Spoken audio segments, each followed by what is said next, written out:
نحمده ونصلي على رسوله الكريم أما بعد فقال الله تبارك وتعالى أعوذ بالله من الشيطان الرجيم بسم الله الرحمن الرحيم ولقد يسرنا القرآن للذكر فهل من مدكر صدق الله العظيم۔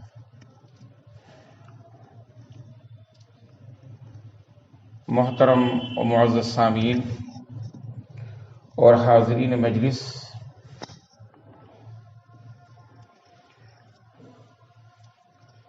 اللہ رب ذوالجلال کا بہت بڑا احسان اور قریبی ہے، اس کی لگاتار ہے کہ وہ ہم کو توفیق دیتا ہے اور عمل کی ہدایت دیتا ہے۔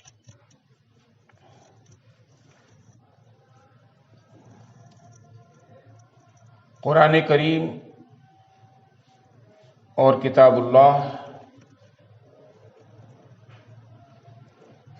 یہ آخری کتاب ہے، جیسے محمد رسول اللہ صلی اللہ تعالی علیہ وسلم کی ذات گرامی رسول کی حیثیت سے آخری رسول ہیں اور آخری نبی ہیں۔ نبوت تک کی تکمیل ہوئی تو قرآن کی بھی تکمیل ہو گئی، اللہ کے کلام کو بھی مکمل کر دیا گیا، قیامت تک آنے والے احکامات کو اس میں سمو دیا گیا،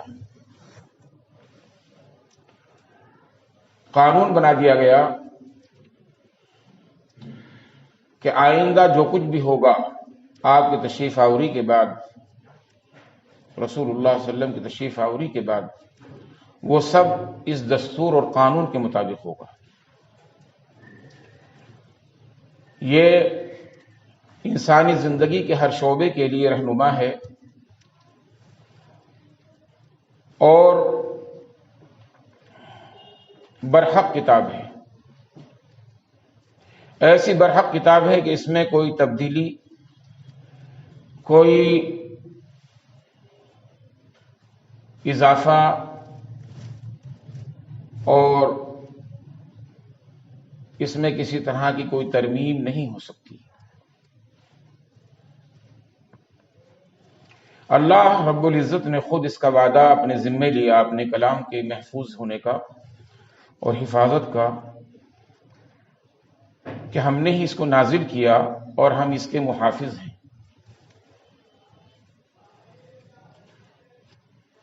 ظاہر کلام ایسی ذات کا ہے جو دنیا کا مالک، خالق اور حاکم ہے۔ جیسے اس کے تمام تصرفات، تمام جتنے بھی معاملات ہیں، وہ سب کسی مددگار کے بغیر چل رہے ہیں، کوئی مددگار اللہ کو نہیں چاہیے۔ وہ قوت میں یکتا ہے، وہ علم میں یکتا ہے، اس کی طاقت، اس کا علم، اس کی خبر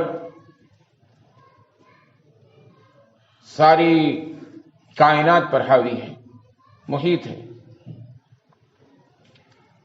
ایسی طاقتور اور قدرت والی ذات کا کلام ہے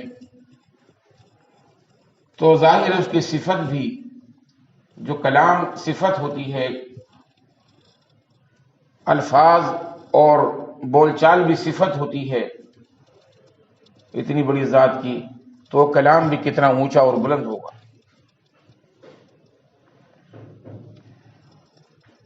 اسی لیے پہلی کتابوں میں ان کے ماننے والوں نے جس قوم پر وہ کتابیں نازل ہوئی، انہوں نے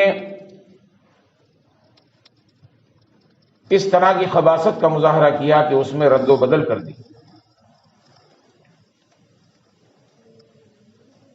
اپنے لیے قانون کچھ اور غیروں کے لیے قانون کچھ، اس میں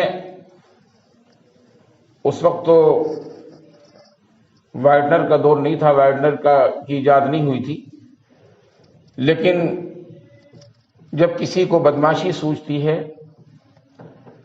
اور کوئی غلط ڈگر پر چلتا ہے تو وہ اس کا راستہ نکال لیتا ہے.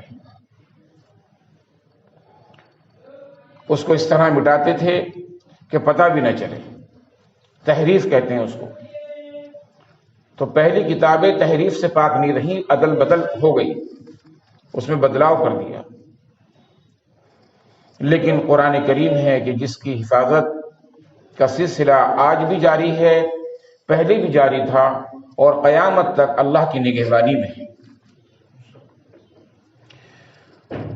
اور خود اللہ نے اپنے بندوں کو اس کا ذریعہ بنایا، ان کے سینوں میں محفوظ کر دیا، پڑھنے والوں کی تعداد اتنی بڑھا دی.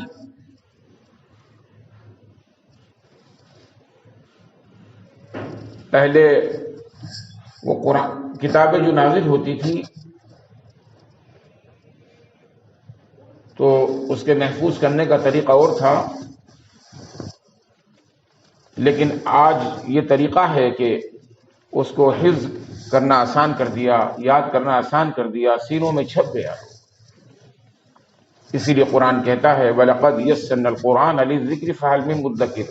ہم نے قرآن کو آسان بنا دیا ہے، سہل بنا دیا ہے، کیا کوئی اس سے عبرت حاصل کرنے والا، نصیحت لینے والا ہے کوئی؟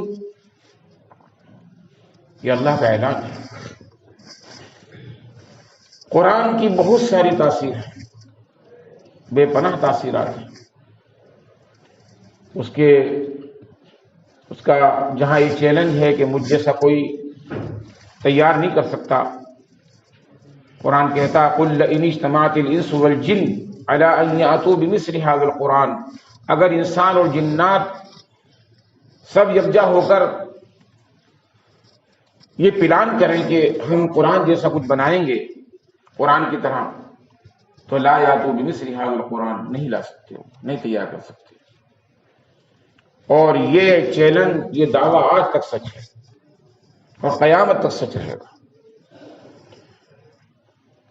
بہت ناکام اور بڑی مذموم کوششیں کی گئی، ناپاک اور ناکام کوششیں کی گئی بنانے کی، لیکن خود ان کی قوم نے ان کا مذاق بنایا کہ یہ کوئی اس جیسے کلام کا کوئی اشیر بھی نہیں ہے، اس کے برابر کا ہونا تو بہت دور کی بات ہے، اس کے ہم پلہ ہونا تو بہت دور کی بات ہے. تو قرآن کی یہ خوبیاں ہیں کہ وہ ہمیشہ کے لیے نازل ہوا، دائمی کتاب ہے، تحریف سے پاک ہے، ترمیم سے حفاظت میں ہے اللہ کی، اور ساتھ ساتھ وہ رہنما ہے. قرآن کریم میں ایک جگہ پر ذکر ہے یا ایھا الناس قد جاءتکم موعظۃ من ربکم وشفاء لما فی الصدور وہدی ورحمۃ للمؤمنین قل بفضل اللہ وبرحمتہ فبذلک فلیفرحوا خیر مما یجمعون. اے انسانوں، تم پر ایک کتاب نازل ہوئی ہے، قد جاءتکم، تمہارے پاس آئی ہے. کیا ہے وہ؟ واعظ و نصیحت ہے.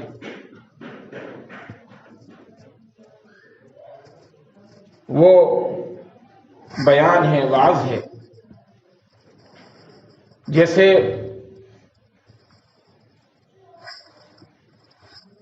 واعظ کا مطلب ہے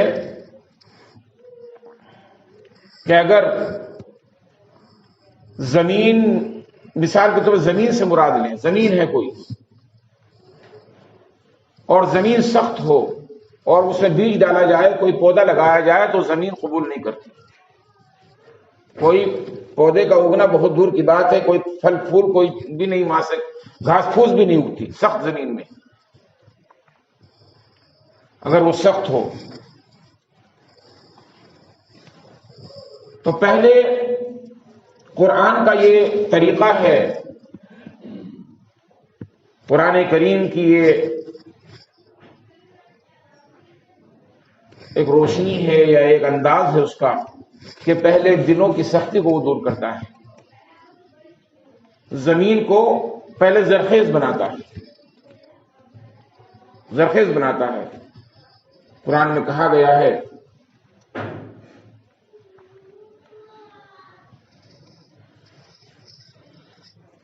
ثم قست قلوبهم فهي كالحجارة کیا حرف او اشد قسوہ۔ بنی اسرائیل کے بارے میں کہا گیا ہے کہ ان کے دل پتھر کی طرح ہیں، نہ ماننے کی وجہ سے، عمل نہ کرنے کی وجہ سے پتھر سے بھی زیادہ سخت ہیں۔ تو اگر قلوب میں، دلوں میں قبولیت حق کی استعداد نہیں ہوگی تو وہاں کوئی بھی وحی، کوئی بھی نصیحت اثر نہیں کرے گی۔ اس لیے موعظہ پہلے واعظ سے زمین کو جوتتا ہے، جوتا جاتا ہے، ہل چلایا جاتا ہے، پہلے ہل کی بالکل ہل سمجھیے، اس کے دل کو نرم کیا جاتا ہے، زمین کو ہموار کیا جاتا ہے۔ اس کے بعد کیا ہوتا ہے؟ پھر بیماریاں دور ہوتی ہیں، گجی دور ہوتی ہے، وَشِفَاءٌ لِمَا فِي الصُّدُورِ، پھر باعث شفا بنتا ہے۔ وَنُنَزِّلُ مِنَ الْقُرْآنِ مَا هُوَ شِفَاءٌ وَرَحْمَةٌ لِلْمُؤْمِنِينَ۔ اب یہ حب جاہ کے مرض کو، حسد کو، بغض کو اور کبر کو اور جو بھی قساوت آئی ہے اس کو دور کر دیتا ہے، جو بھی بیماری آئی ہے باعث شفا بن جاتا ہے۔ کس کے بارے میں بات ہو رہی ہے؟ قرآن کے بارے میں، کتاب اللہ کے بارے میں، جس شفا کے لیے ہم دور دور بھاگتے ہیں۔ نہ ہمیں توفیق ہوتی خانقاہوں میں جانے کی، جاتے بھی ہیں تو وہاں بھی دوا نہیں ملتی۔ جب دلوں میں سختی ہوگی، دلوں میں نرمی نہیں ہوگی، قبولیت حق کی استعداد نہیں ہوگی تو ہم کعبے میں بیٹھ کے بھی ذکر کریں گے تب بھی اس کا اثر نہیں ہوگا۔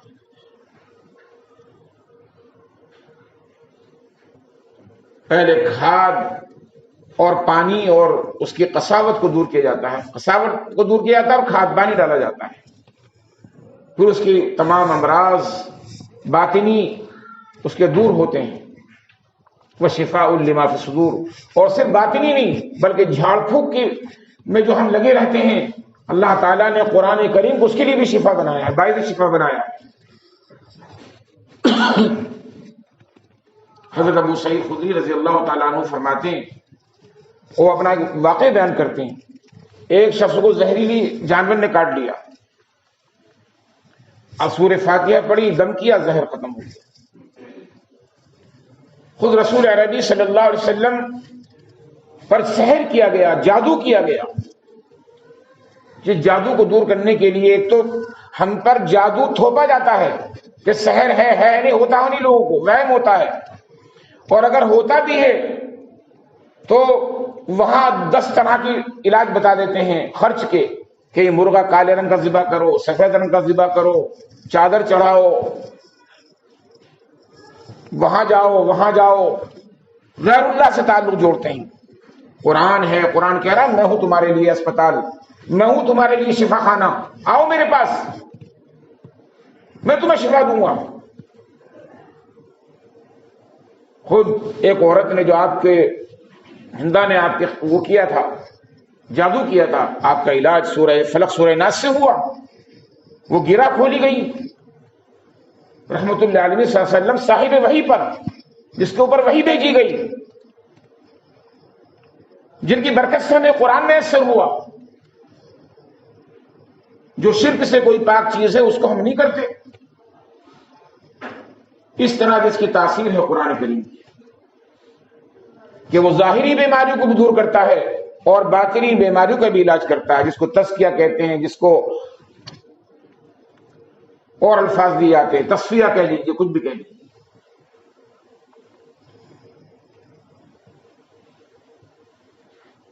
وہ ہدی و رحمہ اور ہدایت کا سر چشمہ ہے، ہدایت کے جواہر پارے اس کے اندر ہے۔ وہ خدا سراسر ہدایت ہے، سراپا ہدایت ہے۔ اہدنا الصراط المستقیم، صراط مستقیم کی ہم ہدایت مانگتے ہیں، وہی تو ہے یہ۔ ان اللہ یرفع بکتاب اللہ ویضع بآخرین، اللہ کی کتاب سے بہت سے لوگ بلندی حاصل کرتے ہیں، اونچا مقام حاصل کرتے ہیں، اور اسی قرآن سے بہت سے لوگ اپنے آپ کو گرا لیتے ہیں۔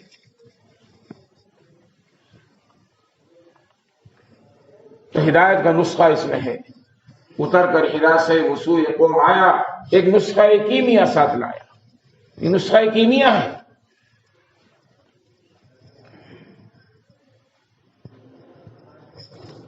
اور پھر اس کے بعد ہدم و رحمہ، رحمت کا خزانہ ہے، رحمت کا دریا ہے۔ ہم یہاں اس کو پڑھتے بھی نہیں ہیں، گھر کے طاقوں میں سجانے رکھ دیتے ہیں، اور وہ سلوک کرتے ہیں جو قرآن کریم کے لیے نازیبہ حرکت ہے، اس کی شان میں بہت بڑی گستاخی ہے۔ جزدان میں سجا کر لائبریریوں میں رکھنا، یا اوپر طاقوں میں سجا لینا، کچھ بھی کر لینا، چومتے رہنا اور عمل نہ کرنا، اس کو پڑھنے سے گریز کرنا، پڑھوانے سے گریز کرنا، سمجھنے سے بچنا، سمجھانے کی توفیق نہ ہونا، یہ قرآن کریم کے ساتھ بہت ہی ناروا سلوک ہے، نازیبہ سلوک ہے۔ لیکن قرآن ہمیں پھر بھی اپنے دامن میں لیے رہتا ہے، فوراً عذاب نہیں آتا بظاہر، فوراً ہمارا مکان دھستا نہیں ہے۔ دروازے میں داخل ہوئے، نہ دعا پڑھی نہ قرآن پڑھا، شیطان ساتھ آ جاتا ہے۔ کھانا کھاتے ہیں تو بسم اللہ الرحمن الرحیم نہیں پڑھی تو شیطان کھانا کھانے لگتا ہے ساتھ میں۔ شیطان کا دونوں انتظام ہو گئے شیطان کے لیے، اسے داخل ہونے کا موقع مل گیا، مکان پہ قبضہ کر لیا، اور پھر کھانے پینے کی جو مشقت تھی وہ بھی حل ہو گئی۔ دونوں کاموں کا انتظام ہم نے کرا دیا۔ بالکل محبت ہمیں قرآن سے نہیں، یہ صرف فسانہ، ایک افسانہ سمجھ لیا ہے۔ اب میں بیان کر رہا ہوں، ہم لوگ سب سمجھدار ہیں، سب مسلمان ہیں، ایمان والے ہیں، بلکہ نمازی ہیں، سب نماز جمعہ پڑھنا ہے، لیکن کیا ہم نے کبھی سوچا کہ صفہ چبوترے پر جو مسجد نبوی میں مدرسہ قائم تھا، ایمان لانے کے بعد حضرت علی، عثمان غنی، عمر فاروق اور عبداللہ ابن مسعود اور جتنے بھی لوگ تھے، ابو ہریرہ اور تمام صحابہ کے نام لے لیجئے، بچپن میں کتنے لوگ حافظ ہوئے تھے؟ کم سنی میں کتنے لوگوں نے قرآن پڑھ لیا تھا؟ ایمان لانے والوں کی تعداد بھی ایک عمر گزرنے کے بعد تھی۔ قرآن پڑھنے کا شوق پیدا ہوا، ذوق تھا ان کے اندر، ذوق طبی تھا، ذوق فطری تھا، تو انہوں نے 40 سال کے بعد قرآن کو حفظ کیا، قرآن کو پڑھا، تعلیم حاصل کی۔ پیدائش کے فوراً بعد تو انسان نہ درزی بنتا ہے، نہ ڈاکٹر بنتا ہے، نہ انجینئر بنتا ہے، سن شعور کو پہنچ کر کے کچھ بنتا ہے۔ تو اللہ تعالیٰ پکڑ کیوں کرے گا؟ شرم کس بات کی ہے؟ ہمیں انجینئر بننے میں تو کوئی شرم نہیں آتی، ہمیں کسی ڈگری کو حاصل کرنے کے لیے کوئی کسی قسم کی پشیمانی نہیں ہوتی۔ پڑھ رہے ہیں، پڑھتے جا رہا ہے اور فخر ہو رہا ہے، فخر سے پڑھنا ہے۔ لیکن ایسی کتاب جس کتاب سے سارے علوم کا تعلق ہے، سارے فنون کا رشتہ ہے، ساری دولت سمائی ہوئی ہے، دنیا اور آخرت کی کامیابی و کامرانی پوشیدہ ہے، اس قرآن کے پڑھنے میں ہمیں شرم آتی ہے۔ داڑھی سفید ہو گئی، بال سفید ہو گئے، بچے ہو گئے، نواسے ہو گئے، پوتے ہو گئے، کیا پڑھیں گے، کیسے پڑھیں گے؟ نماز اس کے بغیر نہیں ہوتی۔ حج پہ جانے کے بعد قرآن نہیں پڑھا تو مسائل کا علم نہیں ہے، وہاں بھی نماز پڑھنی ہے، حرم شریف میں جا کے بھی ہمیں نماز یاد نہیں ہے۔ شرم کی بات ہے یا نہیں؟ اناڑی پن تو ہوتا ہے، فوراً کوئی مستری، کوئی پلمبر، کوئی درزی، کوئی بھی باہنر آدمی کیا شروع سے ہی اچھا کام کرنے لگتا ہے؟ کیا اس سے گڑبڑی ہوتی ہے، الٹا سیدھا کرتا ہے، بگاڑ ہوتا ہے۔ ہم غلط صورت پڑھیں گے، پہلے زبان اٹکے گی، زبان لڑکھڑائے گی، لیکن اس کے بعد پڑھنا آ جائے گا۔ کبھی کوئی نہیں کہتا امام سے، مؤذن سے خدمت تو نہیں، وہ کبھی انکار نہیں کرے گا. بس یہ سوچتے ہیں کہ شرم آ رہی ہے. شرم صرف مانے ہوتی ہے، پیسوں کی کوئی بات نہیں ہے. یہ تو بلا وجہ کی بات ہے.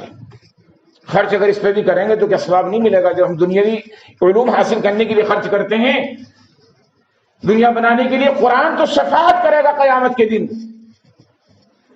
قرآن تو یہ کہہ رہا ہے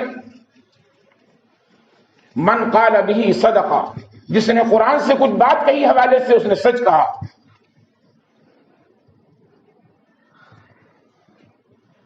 من حکم به عدلا، جس نے قرآن سے فیصلہ کیا اس نے عدل کیا. من عمل به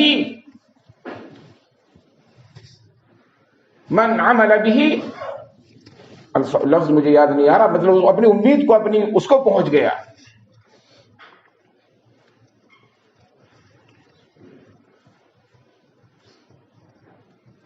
پھر ہے اس کے بعد کہ فقط ودعا الیہ فقط ہدی، جس نے اس کی طرف بلایا قرآن کی طرف اس نے ہدایت پا لی.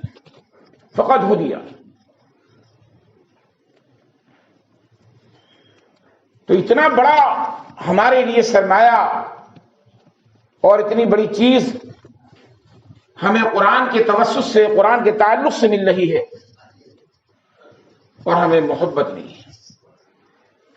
حضرت علی کرم اللہ وجہہ فرماتے ہیں، یہ روایت دارمی میں، ترمذی میں موجود ہے. کیا موجود ہے؟ بیٹھ جائے بھائی، کوئی سنت نہ پڑھے. کہ اللہ کے رسول صلی اللہ علیہ وسلم نے فرمایا کہ بہت بڑا فتنہ آنے والا ہے، بہت بڑا دھماکہ ہونے والا ہے، بہت بڑا فتنہ، بچنا ممکن نہیں ہے. بہت بڑا فتنہ آنے والا ہے. حضرت علی نے یہ نہیں پوچھا کہاں سے آنے والا ہے، کون سا آنے والا. ہم تو 10 سوال کر دیتے ہیں. ابھی میں کہہ دوں کہ ابھی کوئی خطرناک صورت پیدا ہونے والی ہے، اس بارے میں کوئی نہیں پوچھے گا بچنے کا طریقہ کیا ہے. کیا پوچھیں گے؟ جی کیا ہے وہ، کہاں سے آ رہا، کتنے، کیسے کیسے آئے گا. اس کا حل نہیں پوچھیں گے. حضرت نے پوچھا کیف المخرج یا مل مخرج، نکلنے کا راستہ کیا ہے یا رسول اللہ صلی اللہ علیہ وسلم، حل کیا ہے اس کا. آپ نے اس وقت یہی فرمایا کتاب اللہ، اللہ کی کتاب پر عمل کرنا، اللہ کی کتاب پر عمل کرنا، اس کو پڑھنا. اس کے ذریعے سے ہم اس بڑے سے بڑے فتنے سے اپنے آپ کو بچا سکتے ہیں. قرآن کہتا ہے لو انزلنا هذا القرآن على جبل لرأيته خاشعا متصدعا من خشية الله. قرآن کو ہم نازل کرتے پہاڑ پر تو ریزہ ریزہ ہو جاتا، ریزہ ریزہ ہو جاتا. حضرت موسیٰ علیہ السلام نے جب کہا رب انزلنی،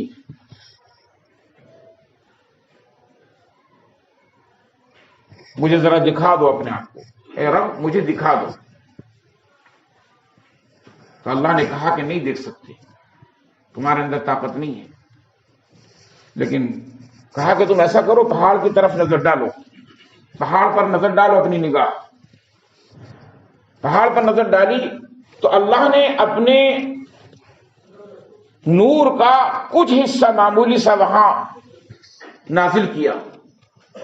تو قرآن خبر دے رہا ہے فلما تجلی ربہ للجبل جعلہ دکا وخر موسیٰ صعقا. موسیٰ علیہ السلام تاب نہ لا سکے اس نور تجلی کو دیکھ کر، تاب نہ لا سکے اللہ کی ذات کو دیکھ کر کے. کیا وہ کرتے؟ بے ہوش ہو گئے. وخر موسیٰ، پہاڑ تو ریزہ ریزہ ہو ہی گیا، ٹکڑے ٹکڑے ہو گیا، لیکن حضرت موسیٰ علیہ السلام بھی برداشت نہ کر سکے. تو قرآن کریم کا نازل ہونے سے ظاہر بات ہے، قرآن کہتا ہے کہ یہ بھی پارا پارا ہو جاتا، بکھر جاتا. اور قرآن نے ان بدھوؤں کو، ان دیہاتیوں کو، ان جاہلوں کو اور ان گواروں کو اللہ نے وہ مقام دے دیا جس مقام کو صحابہ کہا جاتا ہے. رضی اللہ عنہ ورضوا عنہ کا لقب ان کو ملا. اتنا بڑا مقام اللہ نے دیا، قرآن کی برکت سے دیا۔ قرآن ہی وہ صرف تنہا کتاب ہے جس نے ان کے مرتبے کو نوازا، مرتبے سے نوازا۔ اور ہمارے لیے ستاروں کی مانند ہے۔ حدیث میں آتا ہے کہ جس گھر میں قرآن پڑھا جاتا ہے وہ ستاروں کی طرح چمکتے ہیں جیسے زمین والوں کے لیے عرش پر ستارے چمکتے ہیں۔ اور وہ گھر منحوس ہوتے ہیں، نحوست سے بھرے ہوتے ہیں جس کو گھر میں قرآن کی تلاوت نہیں ہوتی، شیاطین کا اڈا بن جاتی ہے۔ ہمیں نہ سورہ یاسین پڑھنے کی توفیق ہوتی، نہ سورہ فاتحہ پڑھنے کی توفیق ہوتی، نہ سورہ کہف پڑھنے کی توفیق ہوتی جمعے کے دن۔ قرآن کی تلاوت کا شوق ذوق ہی نہیں، سمجھنا تو بہت دور کی بات ہے۔ کیا صرف بیان کرنے کے لیے ہے، عظمت بیان کرنے کے لیے ہے صرف یہ۔